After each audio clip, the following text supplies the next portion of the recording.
Perdagangan saham di Bursa Efek Indonesia baru saja ditutup. Kita akan membahasnya bersama analis dari BCA Sekuritas.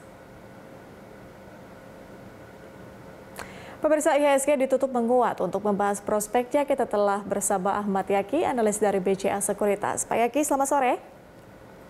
Selamat sore, Mbak. Baik, Pak Yaki, kalau kita lihat kinerja indeks kita nampaknya mantap ya, Pak ya. Pergerakannya kita berada di teritori positif saat ini.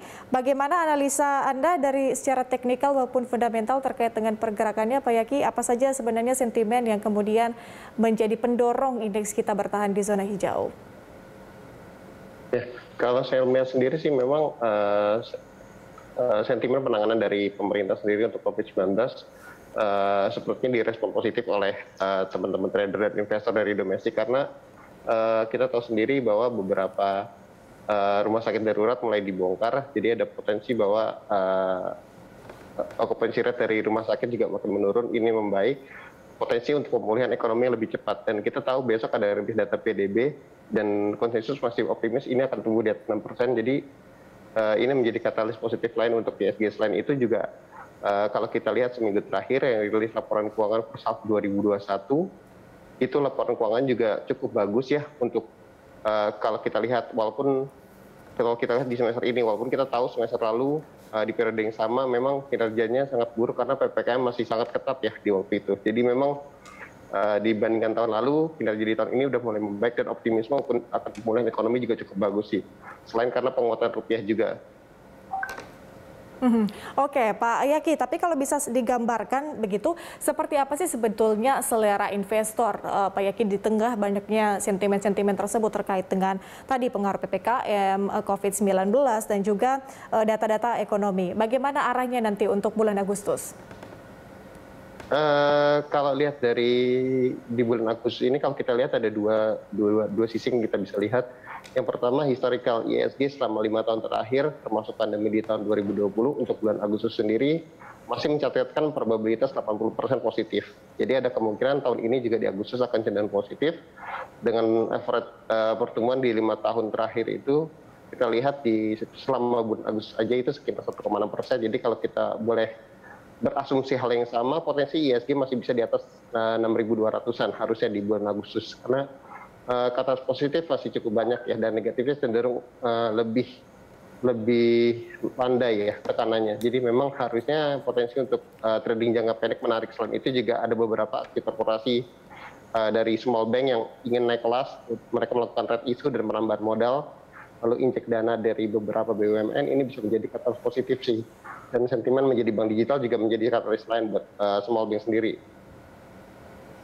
Oke, artinya ada proyeksi kalau indeks kita bisa bergerak di level 6.200. Kemudian Pak Yaki, kemudian seperti apa kalau begitu terkait dengan rekomendasi Anda untuk hold dan juga buy untuk bulan Agustus ini, Pak? Seperti apa atau apa saja faktor yang harus dipertimbangkan oleh para investor? Kalau untuk bulan Agustus sendiri, saya masih lebih melihat ada potensi yang menarik dari saham-saham LQ45 ya. Kita tahu saham-saham LQ45 sudah beberapa bulan cenderung sideways dan bearish. Cuman kalau kita lihat sendiri, kinerja yang sudah dirilis di first half 2021 ini sudah cukup bagus, dan harusnya ini bisa menjadi momentum untuk buy on weakness di saham-saham LQ45 ya.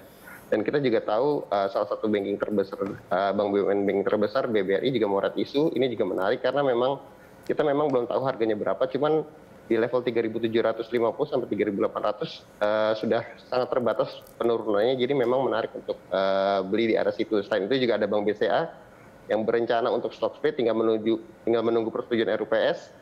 Biasanya historically saham-saham yang menjelang stock split kenaikannya lebih cukup kencang ya dibandingkan setelah stock split kalau kita lihat historically. Jadi ini menarik sih untuk memperhatikan saham-saham LQ45 terutama yang ada aksi korporasinya. Oke, masih perlu dipertimbangkan terkait dengan saham-saham yang masuk dalam indeks LQ45. Kemudian Pak Yaki, kalau secara spesifik bagaimana pergerakan atau prospek dari saham batubara misalnya dan juga tambang, dengan kita lihat ada pengaruh harga dan juga isu lingkungan? Ya, kalau untuk saham emiten batubara memang selain karena harganya sudah cukup tinggi ya, naik di atas 140 US per ton, dan juga isu lingkungan, karena kita tahu dari Tiongkok sendiri dan Indonesia sudah mewacanakan untuk peralihan dari PLTU atau Steam Power Plant menuju ke PLTS dan energi terbarukan. Ini menjadi sentimen negatif untuk sektor batubara. Karena bagaimanapun juga kita tahu Tiongkok itu menjadi salah satu tujuan ekspor terbesar untuk batubara. Jadi kalau mereka mengurangi konsumsinya, otomatis tekanan ekspor juga akan terjadi di emiten-emiten yang memang tujuannya ekspor.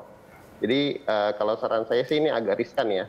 Selain itu juga kita tahu Australia sebagai benchmark untuk harga batubara selain Tiongkok. Ini juga ada kendala untuk COVID-nya, jadi mereka juga lockdown. Ini juga berpengaruh sih kepada harga batubara itu sendiri. Jadi kalau saran saya sih kalau memang bermain di emiten yang berbisnis di batubara, lebih melihat emiten yang memang memiliki diversifikasi usaha selain murninya di batubara, misalnya seperti Adaro dan PTBA yang ada wacana untuk melakukan gasifikasi batubara, lalu ada Indi yang mulai beralih ke sektor tambang emas, dan Harum yang mulai beralih untuk mengakuisisi perusahaan nikel. Oke, harus mencermati kemudian adanya aksi korporasi terlebih dahulu sebelum melakukan akumulasi beli atau mungkin beli saham tertentu. Kemudian Pak Yaki, jelang IPO Bukalapak ini juga menarik perhatian. Seperti apa kemudian Anda melihat prospek dari indeks kita, Pak Yaki? Akan seperti apa pergerakannya hingga akhir pekan dan juga bagaimana Anda melihat arus investasi untuk skala retail? Kalau saya melihat ini akan menjadi hype baru ya dari teman-teman di retail, karena memang melihat animonya waktu pas IPO kemarin juga cukup tinggi. Cuman kalau kita lihat juga alokasinya juga cukup besar ya ke teman-teman retail. Jadi kemungkinan kenaikan untuk Bukalapak untuk short term lebih cenderung agak run profit taking, karena kita tahu di berita terakhir Bukalapak menambah porsi untuk teman-teman di retail. Memang teman-teman retail itu lebih ke short term kebanyakan ya. Dalam arti ketika sudah mungkin auto reject atas 1-2 kali, mereka akan cenderung untuk melepas barang. Jadi ini yang dikhawatirkan akan menjadi area untuk profit taking. Tapi memang ini akan menjadi penggerak baru untuk IHSG, karena market kita cukup besar ya selain sektor keuangan. Jadi mungkin sektor teknologi akan jadi mover baru untuk IHSG selain sektor keuangan dan basic industry. Oke, Pak Yaki, terakhir secara spesifik untuk pergerakan indeks kita pada besok hari akan seperti apa, Pak Yaki? Saya sih masih optimis kalau melihat pergerakan dan chart hari ini, lihat candle-nya juga masih optimis, IHSG masih bisa menghijau, cuman memang agak rawan untuk profit taking. Resisten di area 6175, untuk terdekatnya di tertinggi di area 6200, supportnya terdekat di 61, bawahnya lagi di 6072. Untuk rekomendasi sendiri untuk melihat besok, menarik untuk melihat buy on weakness di saham tower, karena memang kalau lihat ini pemain cukup dalam, jadi masih bisa untuk buy on support menurut saya di area 1325 sampai 1375, resistennya di 1485. BBRI juga masih ada potensi untuk melanjutkan penguatan, support di 3750 dengan resisten di 3950-an. Dan terakhir BPKP hari ini udah arah, cuman kalau kita lihat masih ada potensi untuk melanjutkan penguatan sampai ke 540 585. Oke, baik, itu tadi prediksi dan juga rekomendasi saham dari BCA Sekuritas. Terima kasih Pak Yaki sudah bergabung bersama kami di Closing Market.